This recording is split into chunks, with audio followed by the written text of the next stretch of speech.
Estou aqui hoje para falar a favor do Dia Nacional da Consciência Branca, para que nós tenhamos um Dia Nacional da Consciência Branca. Mas Ronaldo, você tá maluco? Você quer arrumar confusão com as pessoas? Hoje é o Dia Nacional da Consciência Negra, do que você está falando? Pois é uma coisa meio polêmica que eu vou falar e eu quero que você venha comigo.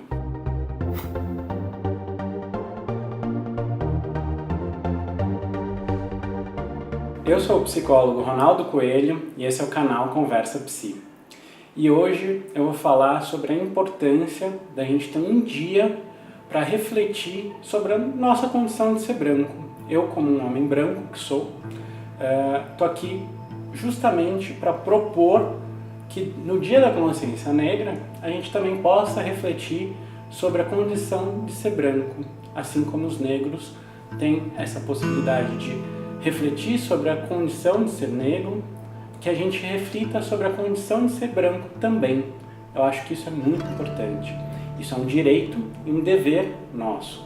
E como começaria isso? Eu acho que a gente tem que começar pelo caminho de reconhecendo os privilégios que a gente tem só pela questão da nossa pele ser branca, né? Eu tenho o direito e o dever de saber, por exemplo, que se eu estou vendo uma viatura policial vindo na minha direção, eu não preciso ficar com medo, porque eu sei que eles não vão atirar em mim antes de me abordar. Eu tenho o dever e o direito de saber que numa entrevista de emprego, a minha pele não vai, ou a cor da minha pele, não vai ser avaliada antes das minhas capacidades, das minhas qualidades profissionais. Eu tenho o direito e o dever de saber que se eu for médico, juiz ou mesmo psicólogo, como eu sou, eu vou ter cara de médico, de juiz, de psicólogo, que ninguém vai me abordar e falar: nossa, mas você é médico, você é juiz, você é psicólogo, psicanalista, porque eu vou ter cara dessas profissões. Eu tenho o direito e o dever de saber que os meus filhos adolescentes, eles não vão ser abordados pela polícia numa abordagem de rotina, eles vão ter os seus celulares desbloqueados pela polícia no meio da rua, por uma abordagem de rotina, como eles falam, né? Simplesmente porque eles não acharam drogas com os meus filhos, ou armas, ou qualquer outra coisa do tipo, para saber o que eles têm dentro do celular. Eu estou falando isso porque eu vi policiais fazerem isso. Eu tenho o direito de saber e o dever de que mesmo que tudo dê errado para mim na vida e eu for morar na rua, as pessoas vão se compadecer da minha situação por eu ser branco, por eu estar numa situação que eu não deveria estar. E de repente, talvez eu até ganhe o apelido de mendigo gato por eu ter uma feição europeia e os olhos verdes. Eu tenho o direito e o dever de saber que o lugar social, o lugar no imaginário social da pessoa branca, da branquitude, não é o da delinquência. E que por mais que aconteça algo desse tipo e eu resolva ou eu faça algo delinquente, alguém vai tentar entender o meu lado. Coisa que não aconteceria, muito provavelmente, caso eu tivesse outra cor de pele. Há até quem possa se compadecer ao entender o meu lado. O meu lado quando eu faço algo de errado, algo que está fora daquilo que é esperado de mim. Ou mesmo se eu acabo com a minha vida em drogas ou qualquer outra coisa desse tipo.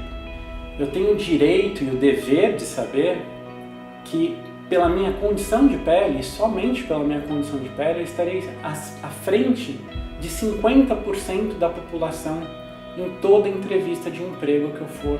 E que nesses momentos a minha capacidade profissional não vai ser avaliada em segundo plano, ela sempre vai ser avaliada em primeiro plano.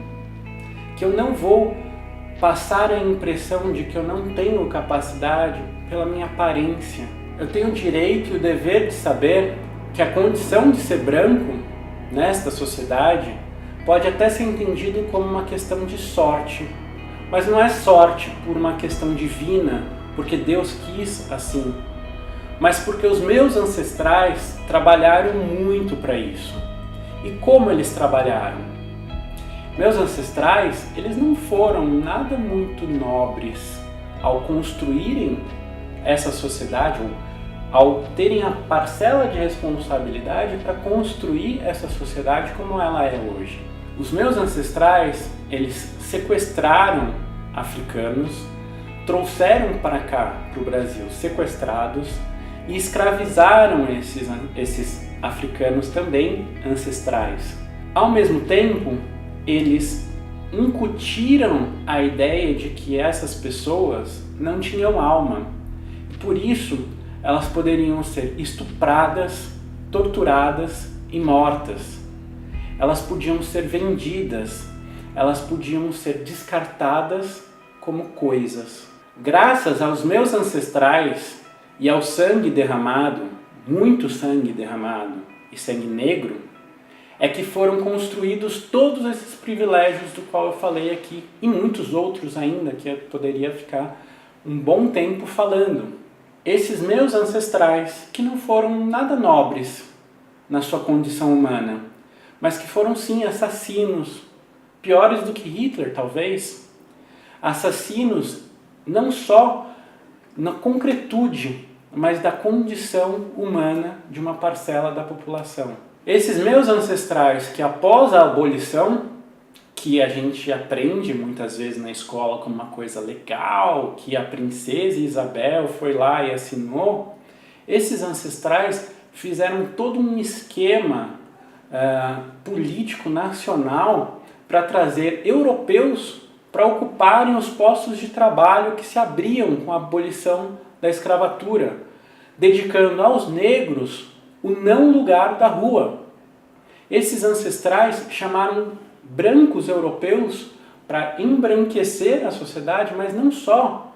Eles deixaram os negros sem lugar social. Eles não iam mais ocupar os locais, os postos de trabalho.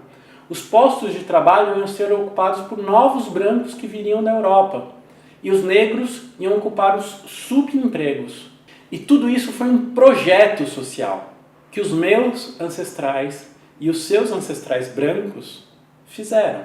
E neste mesmo momento, os meus ancestrais e os seus ancestrais brancos criaram um aparato policial que fosse responsável por reprimir e exterminar os negros que estavam sem lugar social naquele momento, ou destinados a um lugar social marginal, de subemprego, de não ter emprego, muitas vezes. E neste momento em que a gente pode reconhecer isso, reconhecer que foram os nossos ancestrais que cuidaram muito bem para que a gente pudesse herdar esses privilégios, nós brancos, pudéssemos herdar esses privilégios, é que a gente pode escolher se esses privilégios foram construídos de maneira justa ou se eles foram construídos de maneira injusta na sociedade. Que a gente pode olhar para os nossos privilégios, assim como tudo que a gente recebe como herança, e dizer se a gente quer assim ou se a gente aceita que possa ser diferente a sociedade, ou que a gente não quer herdar essa carga. Porque quando a gente herda esses privilégios, a gente também herda toda a forma como eles foi construído. E eu, particularmente, acho que não foi muito justo a maneira que os meus ancestrais brancos construíram os privilégios nos quais é calcada a branquitude hoje. Esses privilégios que mantêm os negros em desvantagem, mesmo quando outras qualidades, como conhecimento, como habilidades técnicas, expertise, ou o fato de saber mesmo fazer as coisas, colocariam essas pessoas no mesmo nível ou num nível superior de qualidade profissional do que eu. Então, reconhecer a branquitude, reconhecer os privilégios de ser branco, reconhecer que essa sorte da qual a gente está falando não tem nada de sorte divina, mas algo construído socialmente pelos nossos ancestrais, e nesse jogo do qual eu estou dizendo, vai ser importante para que a gente possa escolher construir uma sociedade mais interessante. E é por isso que esse vídeo o título desse vídeo é o Dia Nacional da Consciência Branca. E por isso que ele está no Dia da Consciência Negra, porque implica também que nós brancos possamos refletir sobre essa condição de ser branco na sociedade. Essa condição que foi historicamente construída, assim como os negros têm a possibilidade de reconhecer e de pensar, de conhecer a sua história como negros na sociedade, a gente também conhecer a nossa história como brancos nessa sociedade. Então, o Dia Nacional da Consciência Negra é, em si, já o Dia Nacional também da Consciência Branca, porque o que importa é a consciência da sua cor, da sua raça na sociedade. Então, novamente, a gente não precisa de um outro dia, o Dia Nacional da Consciência Branca. A gente já tem um dia para refletir sobre a nossa condição de ser branco. Eu espero que esse vídeo tenha ajudado você a refletir sobre a sua condição de pessoa branca nesse mundo. E se você é negro, que você também possa saber dessas questões da condição da branquitude na nossa sociedade. Muito obrigado e até o próximo vídeo.